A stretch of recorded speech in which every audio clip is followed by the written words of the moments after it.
It's week 17 of my Summer with Lisa Kleypas challenge, and this week we are doing Chasing Cassandra. Hi, my name's Bea. Welcome to my channel. Mama needs to read romance because nobody in this book is going to wake up every single day at 4:40 in the morning. Every single day. The last of the Ravenels is going to find love in this book. I'm very excited. The first time I read this book, I was less than enthused that Tom Severin is her love interest. Tom Severin? You mean everybody's favorite frenemy? The guy that tried to swindle Devin and West out of millions of pounds? I mean, is this the guy we want? Maybe, though. Lisa Kleypas will turn things around and help us decide that Tom Severin and Cassandra Ravenel are perfect for one another. I have a feeling that's true. Before we go further, let's take a look at the step back. I did show you guys this at one of my most recent book hauls. I was very excited to purchase this for 75 cents. I adore this. We've got our beautiful blonde twin Cassandra wearing a gorgeous, gorgeous dress in what appears to be a moonlit ballroom. And then we find Tom Severin, Mr. Cerebral, Mr. Analytical, Mr. Never being pushed around by his emotions. But perhaps Cassandra is going to inspire some new feelings in him. I already know what song I want to be their song. Normally I wait until the end of the video, but this jumped out at me a long, long time ago. The Scientist by Coldplay. Because Tom, again, Mr. Cerebral Analytical, a song called The Scientist is just so perfect for how he might feel about her. So we're going to read this week. After this, there's going to be spoilers. I'll be checking in with you as I read. And then at the end, we'll give it a rating. I would say we'd also talk about the song, but I just told you. Anyway, I cannot wait to get started and to fall in love with Tom and Cassandra all over again. Let's do it.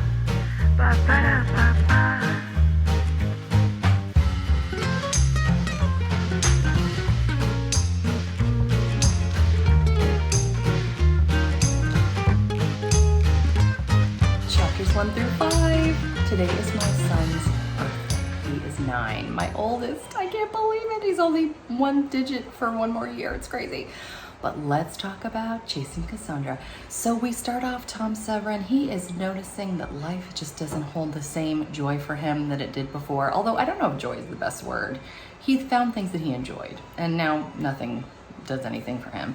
So he finds himself at Gabriel and Pandora's wedding, hoping that it will do something, and he doesn't care for it. And Tom Severin does not do feelings, so he is just about climbing out of his skin. He's sinking into his chair in a room that he's found to sort of hide away in as he hears a woman crying. He's like, oh no, a crying woman. And then West Ravenel comes in and starts talking to this crying woman, and Tom figures out that it's Cassandra, and she is heartbroken because Pandora's finally married and Cassandra's partner in crime is moving on. And Cassandra was the one that always wanted to get married, more of the two of them anyway. And she's just desperate. She even asked West, like, if you know, we don't wind up being together with anyone years from now, will you be my oyster? Will you marry me? And he's like, no, you're my cousin, and no thank you. But Tom, realizing who it is, and he's been taken with her appearance before, and he says he only cares about the outside. He says, I'll marry you. And it's very awkward. And West tells Cassandra to head out. And then West talks to him. Devin also talks to him. There's a lot of talking. Tom proves that even though he doesn't really have emotions, more than 5, as he's counted, he also is hilarious. This guy is very quick-witted. Devin is irritated that he has to talk to Tom at all because Kathleen has asked for Devin to go upstairs and take a nap. And Tom's like, why would you want to take a nap in the middle of the day? And Devin goes, I wasn't actually going to sleep. And Tom, figuring out what Devin's talking about, says, well, I would love to nap more. I'd love to do some vigorous napping on a regular basis. So I would also like to get married. And Devin's like, no, I'm not going to give you Cassandra, because Tom keeps saying, uh-oh, she's up from her nap.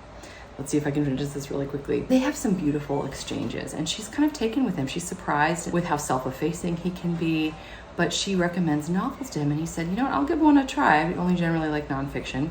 And she goes to find him later to give him a copy of Around the World in 80 Days because she feels like that might be the perfect book for him. What's interesting is he was going to leave, and a boiler, I believe, bursts in the kitchen, and it's because Tom knows everything about machinery. He goes to fix it, and Cassandra winds up finding him to deliver the book, and then she's helping him, and of course admiring his looks when he's not as clothed as one might appear in general public. And they're very close together, and it's quite intimate. But the moment that they're done and Devin finds her, Tom sort of shuts off again. She finds him to be mercurial. He's just sort of taken by surprise by all the feelings he's feeling for her. So it's going to be interesting to see what happens next. Now I gotta go get my daughter.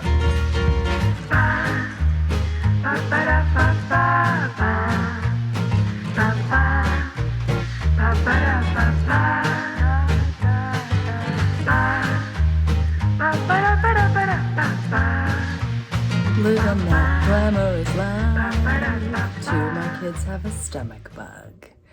Guess what I've been doing most of the time, day and night, for the past 24 hours.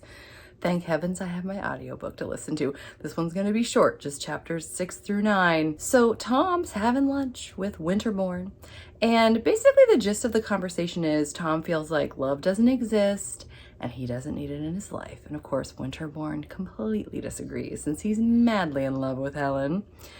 We fast forward to Tom heading over to Phoebe's house, which she's now, I guess, sort of sharing with West.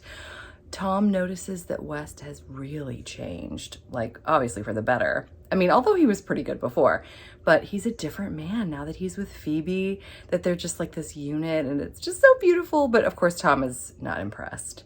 And he and Cassandra sort of have it out. It's funny, he tried to get Bixby, his secretary, to give him the gist of Around the World in 80 Days.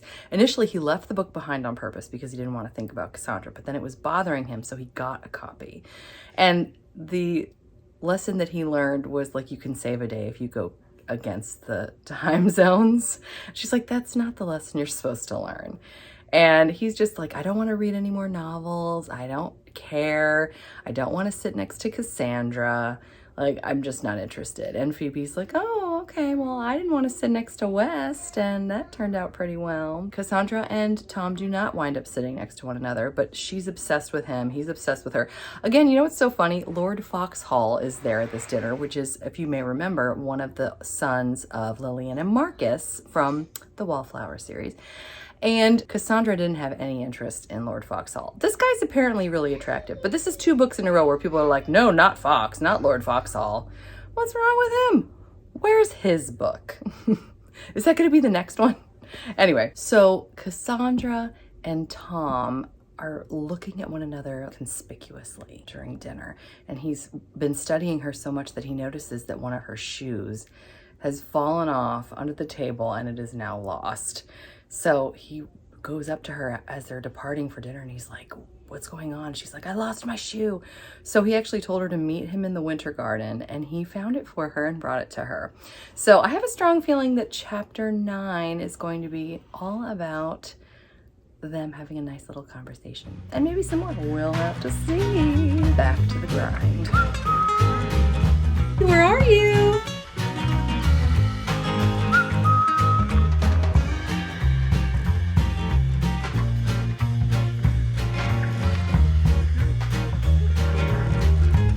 Chapters 9 through 11.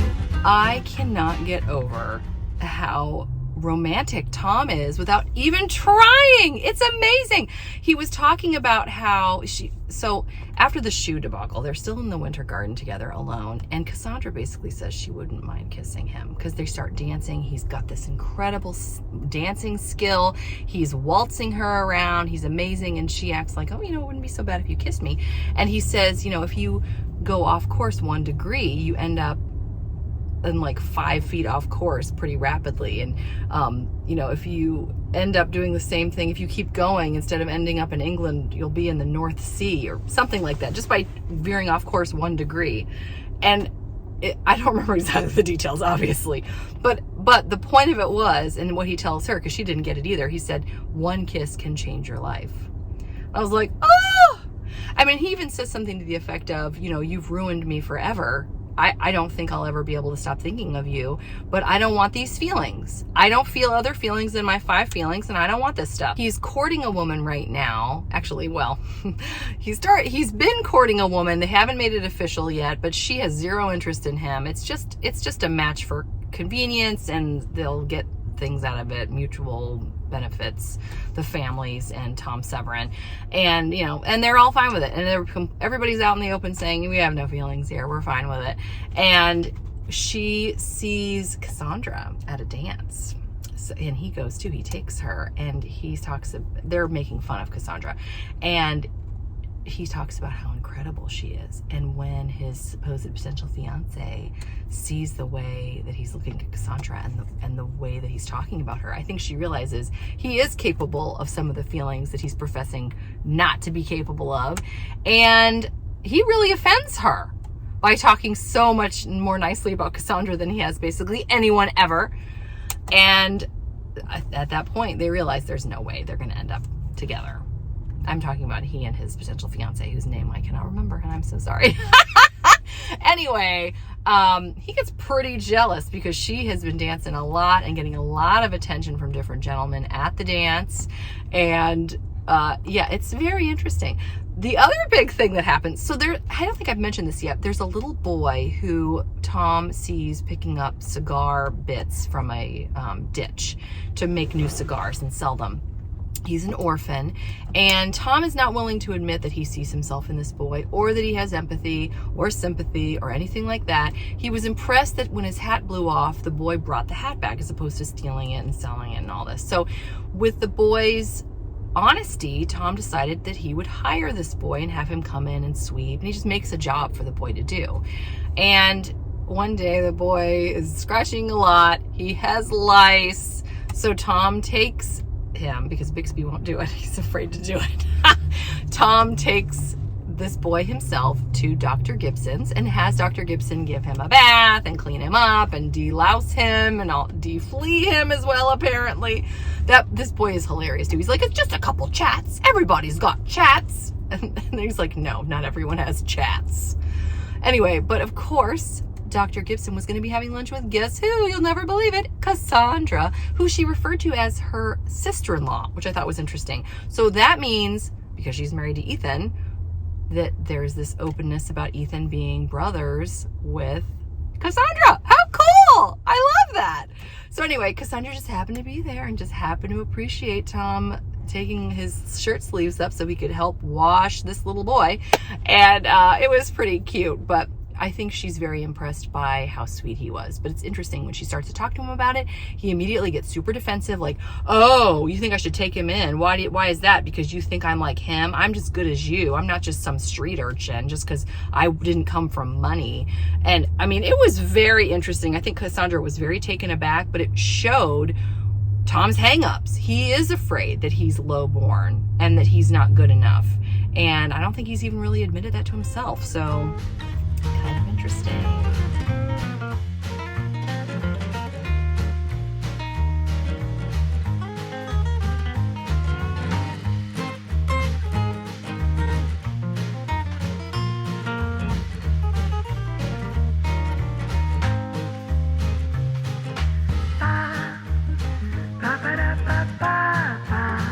Okay, not a lot of romance in chapters 12 through 14, but some incredibly important things happen, and we needed to talk about them. So I can't get anybody's name right. Barnaby is the name of the secretary to Tom, and Basil is the name of the little boy that he's been helping out. Now, poor Basil, he ends up going back to the orphanage because Tom doesn't want to be getting too close to this boy. And the guy sells his clothes, and he's got the chats all over again. So Tom decides to offer the boy a job in his home where he can live there and do some work, but obviously Tom just can't fathom putting him back in that orphanage again.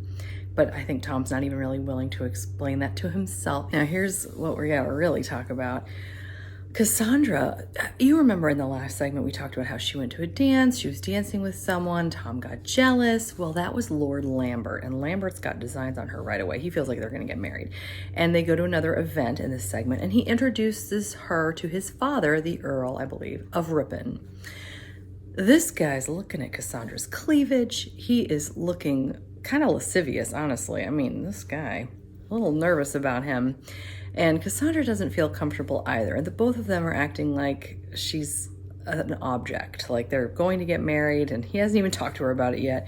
Well, he pulls her off in a corner and says, I know you're not sure because, you want to sample the goods, something to that effect, something far more English than what I just said. But he starts groping her and forcing kisses on her that were gross. And yeah, she gets very upset. And he says, if you say anything, I'm just going to ruin you. So don't. And then it turns out in the society pages, after Kathleen and Devin whisk her away, and Devin almost wants to kill Lambert when he finds out what happened, the society pages the following day published the story about Lady C and how she's breaking everybody's hearts and what a terrible woman she is, essentially. And it's going to ruin her because everybody knows who Lady C is in the Tawn. So, as they're discussing this, the Earl of Ripon arrives and he says, you know what, I can fix all of this for you by offering you my hand. My son, Lord Lambert, has disappeared. I don't know where he is. He's licking his wounds somewhere, but I would love to offer you to be my wife. And he said, I can make all the ugliness go away. And the chapter ends with Tom Severin showing up and going, oh, that would be a nice change. So I wonder what Tom knows and what's going to happen next.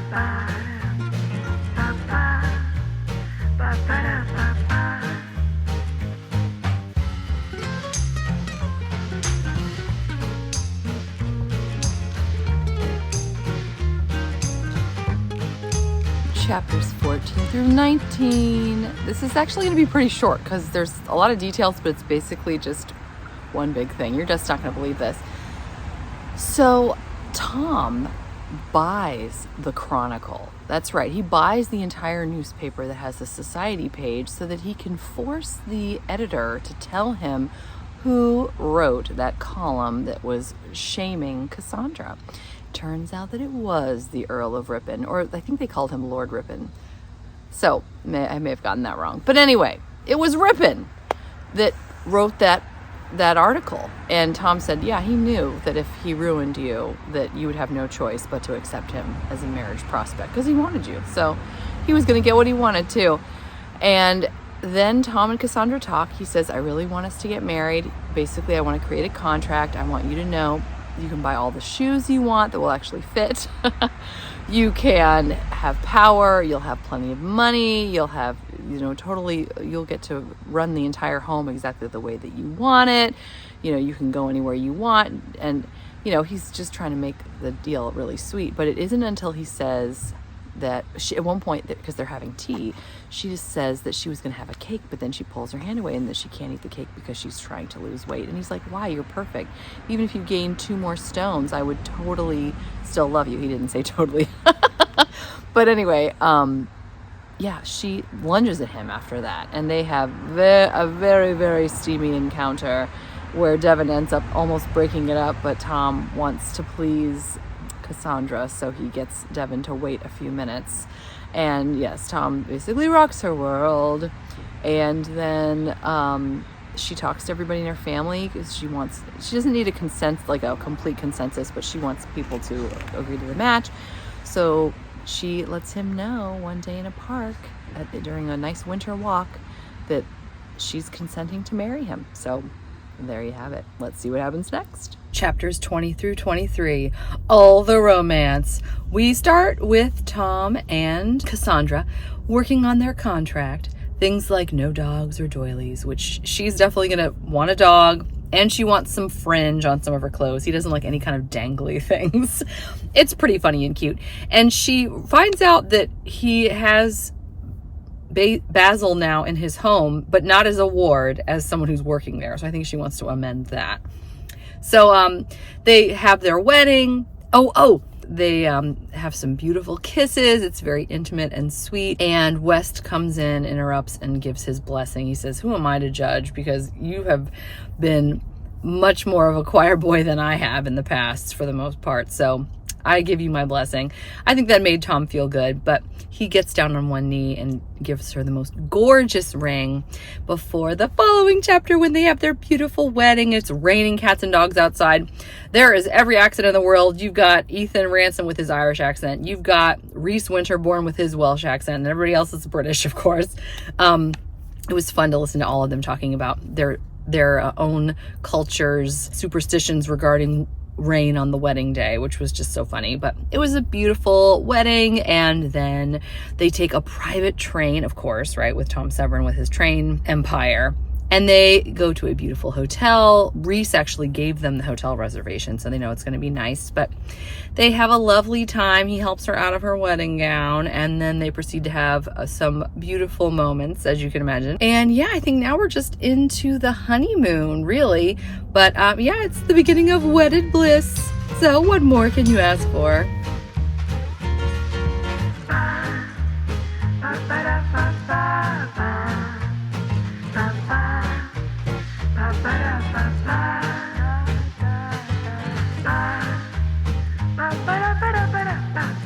Well, I finished the book. And I have to say, there's a lot of interesting things that we learn about Tom towards the end. We learn that he is someone who is estranged from a lot of his family because his father left his mother when he was young, and his father was going to come back to his mother. And Tom said, well, I'll pay you if you stay away. And the father took the money and ran. And so who does Tom's mother hold responsible for this? Tom. Even though it shows what a awful guy Tom's father really was, that it was just a matter of getting him bought off. So, you know, it's unfortunate though. He's estranged from much of his family because of that situation, but it gives you more of a sense of his upbringing, why he is the way he is. Never more so though, once you find out a family that finally took him in, they treated him as a member of the underclass. He got to eat with the family sometimes, but mostly he ate by himself. He was like sort of a servant. He didn't get in the same kind of living quarters as the rest of the family where he sort of lived. And when he asked if he could court one of the daughters because he'd fallen in love, Paxton, the father, he said, no, get out. You're done. This is awful because you're so low class, essentially.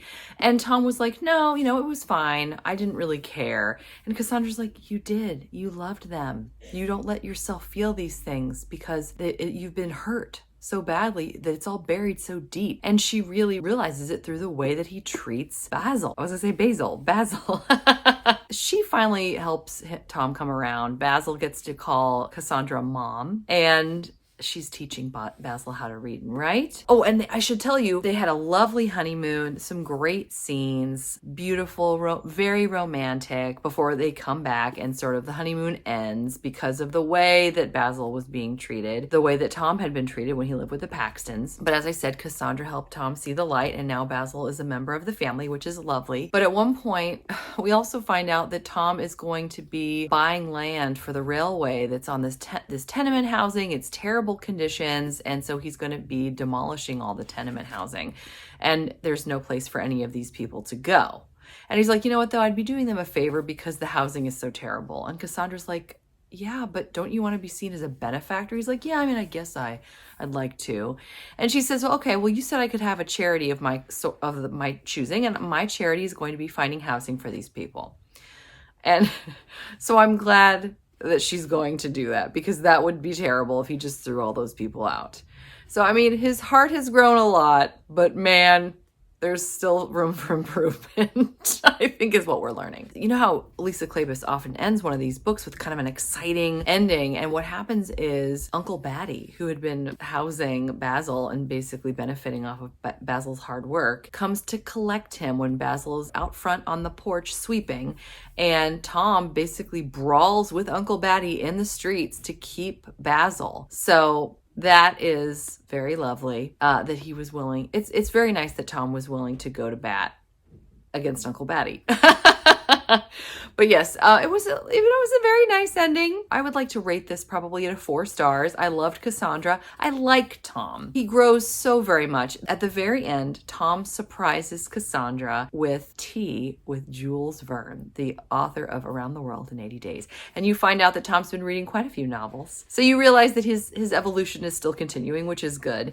But getting to have tea with Jules Verne, I think that's just so neat, because that's Cassandra's favorite novel. I just thought that was so cool that Tom was able to set that up. Overall, I thought it was a good book, a decent book, not one of my very favorites. I do love Cassandra, but Tom is not my favorite. I think there's certainly quite still a lot of room for improvement for him.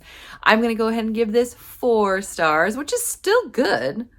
And as I said in the beginning of my video, just to reiterate, The Scientist by Coldplay, I believe, is Tom's song to Cassandra. That is the end of this particular vlog. Next week, we are doing the last book, Devil in Disguise. I've never read it before. I'm super, super excited, but I'm also sad that it's almost over. I can't even believe it. There you have it. I hope you're doing well. I hope you're enjoying whatever it is you're reading, Lisa Kleypas or no. Until next time, thanks so much. Take care. Bye.